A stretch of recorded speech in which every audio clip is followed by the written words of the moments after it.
Hey y'all, it's your girl Sincerely Today. Welcome back to my YouTube channel. If you have not already, go ahead and hit that subscribe button as well as the notification bell so you'll never miss another video again. I am going to do a little story time because, you know, I love telling stories because I don't know how to shut up, right? First of all, let me take my glasses off because I'm not driving.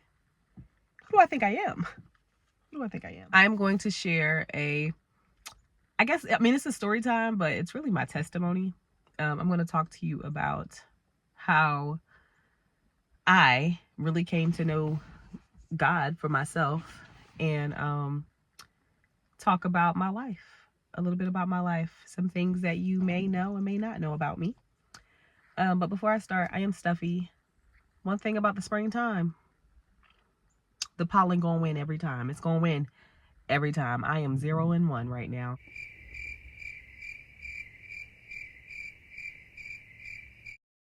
I took for granted all the times that I could breathe. I can't even say breathe. I said breathe. Like, it's a struggle out here. Growing up, I went to church all the time. I'm from Philly. And my mom had me at 16. And so a lot of my life, a lot of my childhood life, I spent with my grandmother. And my grandmother had my mom at 40. So she was what was considered old school.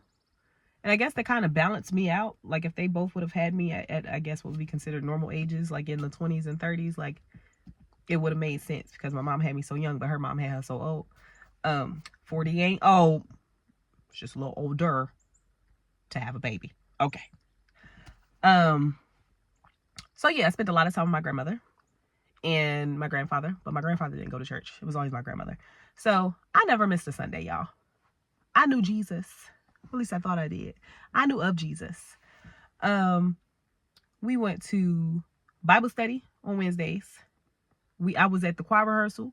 My mama sung on the choir because they went to the same church. My mama sung on the choir, so I was at the choir rehearsals. If there was a children's church event, I went to that too. Every single Sunday service, we was there. I remember being there on Thursday and Friday nights. I don't even know what for. It was like an extra Bible study. You had the Bible study on Wednesday, and then you had the extra Bible study. You could never get too much of Jesus. I get it. But Lord, y'all ain't got nothing else to do. Anyway, if y'all see me looking around, I'm sitting outside of my car, and it's a whole lot of those big old chunky bees. That got close. I know they don't sting or whatever, but somebody told me that they bite, and I don't want to find out, you know. They usually mind their business. So I mean, hopefully they keep minding their business. You could say I grew up in church. I had an idea of who God was, who Jesus was, what Holy Spirit was. I had an idea of those things, right? But around the time I was 14, almost 15, I was like a month shy of my 15th birthday. My mom told me and my little sister that we were moving to Charlotte, North Carolina. I was not happy about this at all. I was not. So we ended up moving to Charlotte. I'm leaving out a portion of my story because I want to save that for another story time. I didn't go to church from age 15. So from the time we moved to Charlotte until the age of 21. So 15 to 21. About a good 7 years, 6-7 years of no church. So I went from going to church every single Sunday, you know, never missing a Bible study, never missing anything the church had going on, to not going at all. I think I went in that 6-7 year span, maybe for like Easter or like just like different events that the churches would have, and they were bigger churches, so I definitely didn't know. See, I'm about to go inside. I definitely didn't know like the pastors or anybody personally. So around 17 years old, I got pregnant, had my son, the day after I graduated high school at 18. And I basically moved out of my parents' house and like went to college and started like my own little life, right? So from about 18 to 21, there's a good like 4 years. I'm counting the whole 4 years because the age of 18, the age of 19, the age of 20, and the age of 21. That's 4 years of me trying to get my life together. Okay. Now, mind you, like I said, I wasn't going to church this whole time. Okay. Now, here's where the testimony comes in. Those 4 years of my life were the most tumultuous times I have ever experienced. And I'm from the hood. Like, I had a whole childhood of, poverty and, just struggle life or whatever. But it wasn't like these 4 years. Okay. So I had broke up with my son's father for the last time. And all right, what's good? Yeah, that's what I thought. Okay. That was like 2012 or whatever. I ended up dating this other guy. And this guy, I didn't necessarily realize in the relationship that he was abusive, but he was abusive. And the reason why I say that is because, one, he was more than just physically abusive. And I didn't think that he was just physically abusive because I fought back. Like, you hit me, I'll hit you. Okay. So yeah, it didn't register in my mind. Girl, you in an abusive relationship. That didn't click. It wasn't clicking, Steven. It didn't click. Okay. So he was physically abusive. He was verbally abusive. He would say things. He was emotionally manipulative. Very narcissistic. He came first. He was financially abusive. Like, because I had a really good job at that time, or what was considered a good job for my age. I was making like $45K at like 19. In my mind, in Charlotte, North Carolina, that was pretty decent. That was pretty good. Would that cut it today? Probably not. But, like, that was good at that time. Okay. He was socially abusive. Like, he controlled when I saw friends and when I didn't see friends, or if I was going to go hang out with a friend, he always had something to say. Or if I went to go with my friends, he's like, oh, well, you went with yours, let me go with mine. Like, it was just always tit for tat. And it was just all around an abusive relationship, mentally. Like I said, this is a testimony. So I'm not in that no more. Thank God. To God be the glory.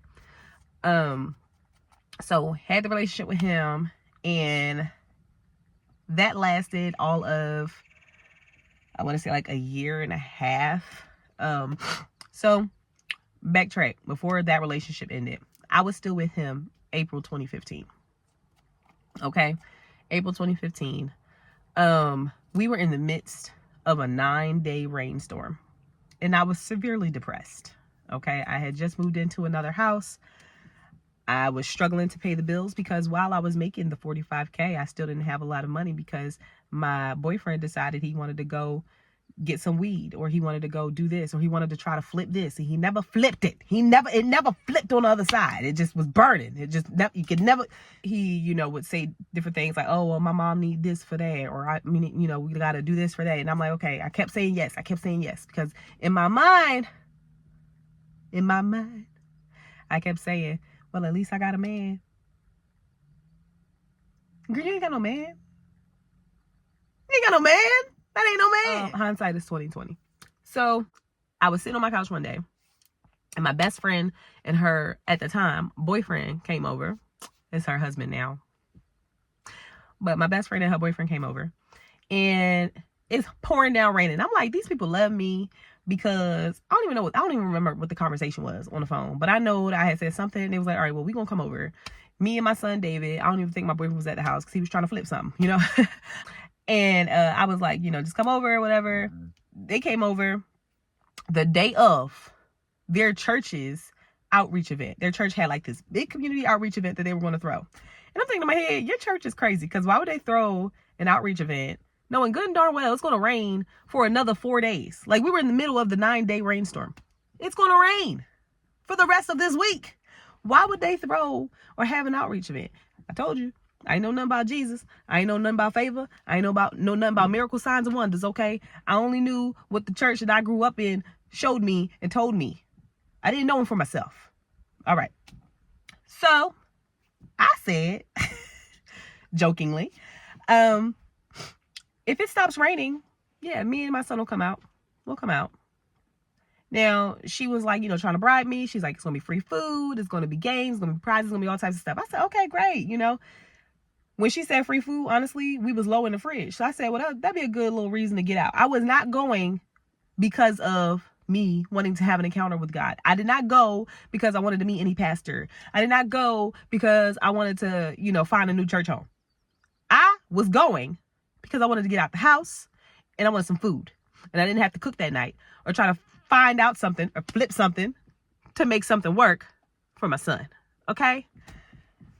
Well, she came over around 9-10 o'clock that morning. It's pouring down 100% precipitation. Okay? I want to say the outreach started at like maybe 1 or 2. By 12:30, it completely stopped raining, and it looked like it does outside right now. It was sunny. It was like 70 degrees. It was beautiful. And I'm looking outside like, wait, this butter. You would have never thought that it was just raining 30 minutes ago. So I said, okay, well, guess I'm going to this outreach event. So I get David ready, and we go to this outreach event. And when I tell y'all, it was filled with some of the most amazing people I've ever met. Like, everybody was so nice. Everybody was so welcoming. I had a conversation with this lady for about 15 minutes just talking about life. And I'm like, yo, she's super dope. Come to find out, she the first lady of the church. She introduces me to her husband. It's the pastor. I say, ain't no way I never seen no pastors like this. These new age pastors. This is nice. Ooh, this is nice. Girl. This is nice. Okay, so I really thoroughly enjoyed myself. Now, at that time, I actually met my husband. That's a whole nother story time. I met him. Our story is I met him before he met me, because I remember meeting him at the outreach event because he came over to talk to my niece, my best friend's daughter.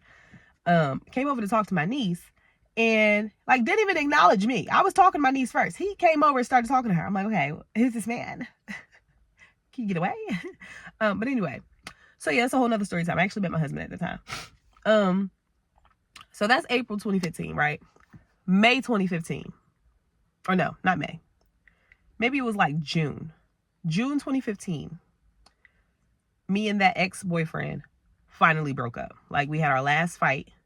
It got real bad. Like, real bad. Some weapons were involved. Some things were broken. I had CPS called on me by his sister, making false allegations, saying that I had dog feces all over the house and all types of stuff. Of course, the case was dismissed. It was thrown out because the caseworker came out and was like, your house is clearly in great standing. Like, I don't understand why anybody would do that. And I said, girl, me either. I don't understand. Haters gonna hate, right?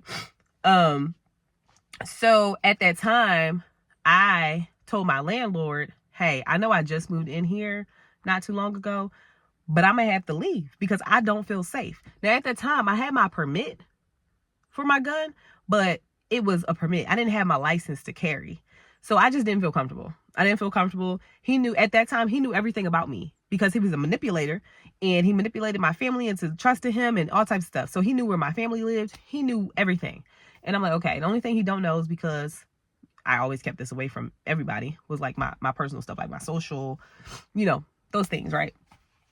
So I told my landlord was very understanding. He was like, I get it. You got to protect yourself. Unfortunately, you won't get your security deposit back. Listen, keep it. I don't even want it. Just get me out of this house. Get me out of this lease so I don't have to have an eviction on my credit. So he agreed. I ended up moving back in with my mom. Now, if anybody has ever moved out for some time and then had to move back in with your parents, it's a little bit stressful. Just a little. So that was, I want to say, August of 2015 when I officially moved out. Told, my landlord I didn't feel safe and I had to move back in with my mom. Okay, so August 2015, I moved back in with my mom. September 2015, my son had to go stay with his biological father, technically his biological grandmother, his dad's mom, for like 3 weeks because I was just in transition and it was a lot going on. And I said it would be best if he could stay with them while I figure things out. So he stayed with them for like 3 weeks. They put him in a daycare for like 3 weeks. It was so cute. It was the cutest little daycare. And it was a time where I was really, really down. Like I was really down and out. Like nowadays my kids were like, Miss Today, you was down bad. Yeah, I was down bad. I was down real bad. Real bad. I had a job, like I said, it was a good paying job at the time. And the job was very much corporate America. And I can't say too much about that because some legal stuff. But the job was very much corporate-y. And let's just say me and a couple of the managers did not see eye to eye. And around, I want to say October, like I just was like getting nitpicked about stuff. Like they would nitpick about everything that I was doing at the job. And I'm like, I know darn well I'm doing the same exact thing that A, B, and C are doing. So why are you picking on me? Right? Around October, I noticed that. October 23rd, 2015, I get into a car accident. I lost my car. So at this point now, I'm down my house and I'm down my car. Don't have a house and a car, right? So from October 23rd until the next event I'm about to tell you, I had people taking me to work, picking me up from work. I don't even know if like Uber was a thing, like, or maybe it just wasn't that popular because I don't remember hearing about it until later. So yeah, like I had people taking me, picking me up or whatever from work, to and from work and stuff. Then one day I get to work and on my lunch break, I'm talking to this lady because I had eventually started going to the church and I, started hanging out with this guy. We became really good friends. And also my best friend and her at that time, then her husband, because they had got married in October 17th of that year, they got married. So, I'm hanging out with her husband, this guy, if you're wondering, yes, it's my husband, Mike. We're all hanging out. We're becoming, really good friends and stuff. He offered to, give me some rides and everything. And eventually we started dating and all that, right? Going to the church every Sunday, really building the rapport, getting my spiritual life together, trying to redefine my relationship with Christ, and know him for myself. Then late November, I want to say maybe like a couple of days before Thanksgiving. This was like the last working day before Thanksgiving break. I get called into our HR office, basically giving me a warning that I was going to get fired if I mentioned Jesus or anything. Long story short, on my lunch break, I was talking to this lady about the church and I invited her out and I was telling her, she came back and told everybody that I said, that I was inviting her out, and she was just so happy and encouraged to go to our church and everything. A general manager heard it, didn't like that, called me into the office. I told you they was nitpicking about everything that I was doing, right? This was the last straw. Y'all, I quit. I couldn't take it anymore. So now I don't have a house. I don't have a car. I don't have a job. Oh, and I forgot to mention this. At some point between October, because I was still living with my mom in October. At some point between November and December, I moved in with those friends, that best friend and her husband. I moved in with them. So I'm basically sleeping on the couch at my best friend's house, my best friend and her husband's house. I don't have my car. I don't have a job to go to. I'm going through my savings. I have finally built up some semblance of a savings, and it's now diminished. It's done. Finito. Okay? And I'm just like, what the heck? I thought when, I started going to church more and, like me talking to God more and me spending more time with God more, I thought my life was going to get better. It's getting worse. It's getting worse. And in that moment, here's the testimony. In that moment, and I wouldn't even say it was one moment. I was I felt like I had hit rock bottom, because I didn't find another, car until February of 2016. I didn't get another job until, when was it? I didn't get another job that was paying me really good money until 2017. So all this time, I'm trying to figure out my life, get my life together. During this time of, I want to say, my wilderness experience, I started, or officially started, working on my nonprofit, which a lot of you know as Generation Genesis. I officially started working it. All right, you getting kind of close, sis. I officially started working it. I keep saying officially. I hate that. I hate when I say a word over and over and over again. But anyway, Generation Genesis came into fruition. It was a thought. It was a dream on paper that I had wrote back in 2012 after I had my son. And it came to fruition. I already said fruition. It came into play sight in 2016. Okay? So during that whole time, I'm, doing all types of stuff, trying to get Generation Genesis off the ground and everything, while also trying to figure out, like, why the heck am I going through everything that I'm going through? And I think it was a sermon, our pastor at the time, Pastor Boots of Family of Faith Christian Center, he was talking about the wilderness experience. And he was talking about, like, the waiting period, and how when you're in it, it doesn't feel good.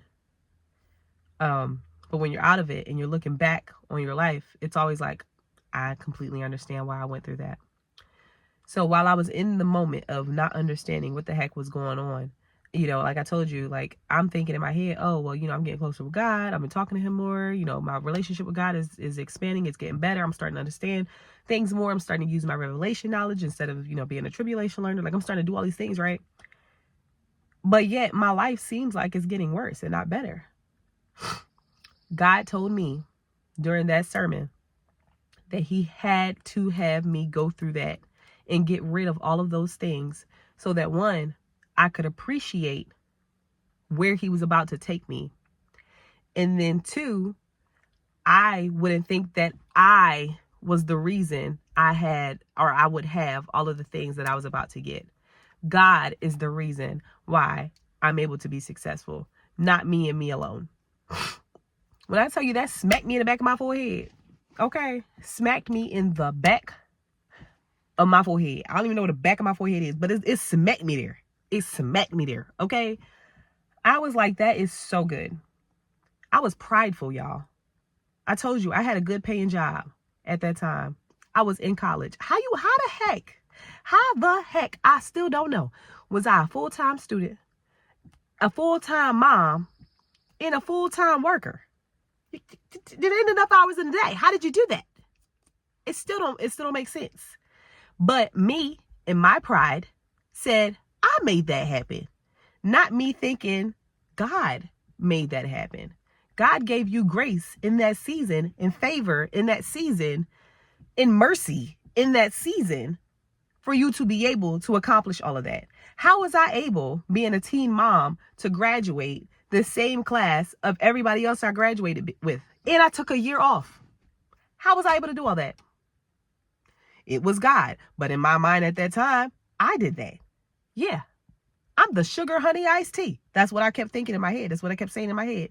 I did that. Oh, that car, I got that. Even though my credit sucked at the time, yeah, I did that. I finessed that. And God said, girl, you ain't do none of that. Okay. You right. You right. I didn't do any of that. God did that. But I didn't notice that. And I thought I did it. Don't you ever try to take credit for something that God does. Because I guarantee you, it'll get taken away just as fast as you got it. I promise you, once I gained that revelation and I started operating in a place of humility and not pride, my life took a drastic turn. A drastic turn. The first major thing I noticed, I got a random check in the mail for like $4,000. And at that time, I needed some car repairs. on the new car that I had just got earlier that year. Then in 2016, I got a random check in the mail. And I'm like, oh my God. Now, I don't want to, what's the word? I don't want it to be like all tangible things when it comes to the blessings of God. But like God saw my need and he provided. And he only provided because he knew that I could handle it. And he knew that I truly understood that this was a gift from him and not just a gift that I brought upon myself. Yes, he may put me and you in the right places at the right times, which allows us to gain access to certain things and to certain people and certain knowledge. But he's the one that orchestrated it. He's the one that put things in place for them to happen the way that they happen. So the favor that follows you, the grace that's given to you, the mercy that's shown upon you, that is from God. And I don't ever want to get to a place where I think I am the reason that I am successful just based off of me alone. No, absolutely not. So part of my testimony, and the reason why I even wanted to do this video today is because right now I'm in another waiting season, y'all. I'm in another wilderness season. This past year, I have been tried in more ways than one by life. In life, not so abundantly. It has tried me. It has tried to trigger me. I have tried different counselors. Therapist. It has tried my family, my children, my husband. It's tried my character. And I'm like, God, what the heck is this? What the heck is this? If you could just show me a sign, please, Lord. But anyway, yeah, I've been going through a lot within this last year. And all of this, the enemy is sending me to distract me from the greatness of me losing over 100 pounds, the greatness of me graduating, getting my master's degree, different things like that. I have not thoroughly been able to enjoy the greatness of me being able to work in ministry, work in my calling. I have not been able to thoroughly enjoy because of me being in this space of, okay, God, I'm in the waiting season again. And I had to stop and think for a moment last night. I'm like, oh my God, I am nowhere near where I used to be. I'm nowhere near where I used to be. And when you stop and think and smell the roses, like some people say, stop and smell the roses, and you think back, whether it be a year ago or 5 years ago, 10 years ago, and you're in the same space, baby, you're not growing. And if you ain't growing, you're dying. Okay? I am so glad and grateful to God that I am not where I used to be.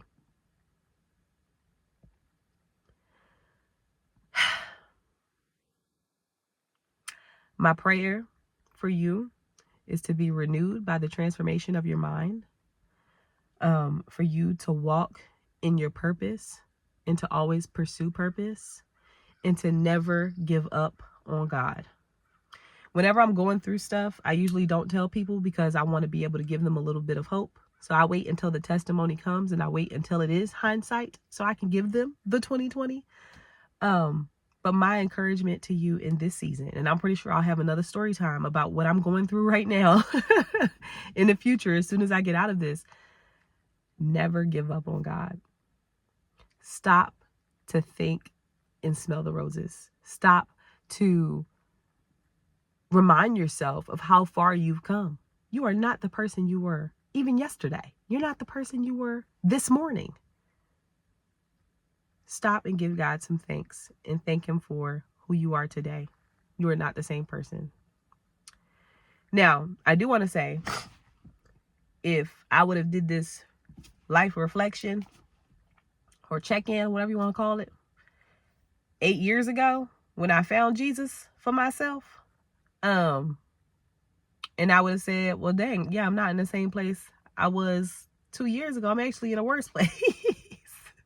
I think it's a good time for you to realize, okay, maybe some things in my life need to be shaken up, or maybe some things need to change. One thing I do love about God is when he wants to do something in our lives and he wants to change something in our lives and take us to another place or another level, whether that be spiritually, physically, whatever, he'll make us uncomfortable. He will make us uncomfortable. And if we think back to that time in my life, I was very uncomfortable. Uncomfortable for about 1.5 years. There was no comfort. I didn't have it. And then, that was also during a time where I was still trying to figure out my life, my relationship with God. I knew of Jesus because of my church that I grew up in, but I didn't have a strong relationship with him myself. I did not say yes to him myself until I was 21 years old, which was 8 years ago or 9 years ago. How old am I? Whatever. I didn't know him for myself until the age of 21. So I'm saying that to say it may be a sign from God, and you may not even know it. You may not even know God for yourself right now. It may be a sign from God that it's time to do some things a little bit different or a lot different. What you think you have right now is no comparison to what God wants for you and God has for you right now. And if you're not growing, you're dying. Okay? I know I said a lot. And as you can see, I can get through my story, that part of my testimony, without crying or without being emotional. Yes, there are some things in there that I'm still working through with counselors and everything like that. And I know I left a whole heck of a lot out of that story, just because I want to make sure I share it at the right time. But I wanted to share this bit of hope with you all. If your life does not look the way you want it to look, maybe it's time to change some things up. Yes, you may be comfortable right now, but if you want to get to that next place, that next level in your life, you're going to have to be uncomfortable for a season. It has to happen. It has to happen. I think one of the pastors, I don't know who it was, online was talking about bamboo. Like bamboo takes like 2 to 4 years growing underground before it sprouts up. Could you imagine being unseen, doing the darn thing? You're doing your thing, right? Unseen for 4 years until you can actually be seen by anyone, like to be shown your worth, to know your worth. Like, that's crazy. That blows my mind. But yeah, stay encouraged, y'all. I love you. If you have any questions or want to dig deeper about anything, if anything touched you, if anything hit you in your shanana, hit me up. I love you. I'll see you next time. Bye.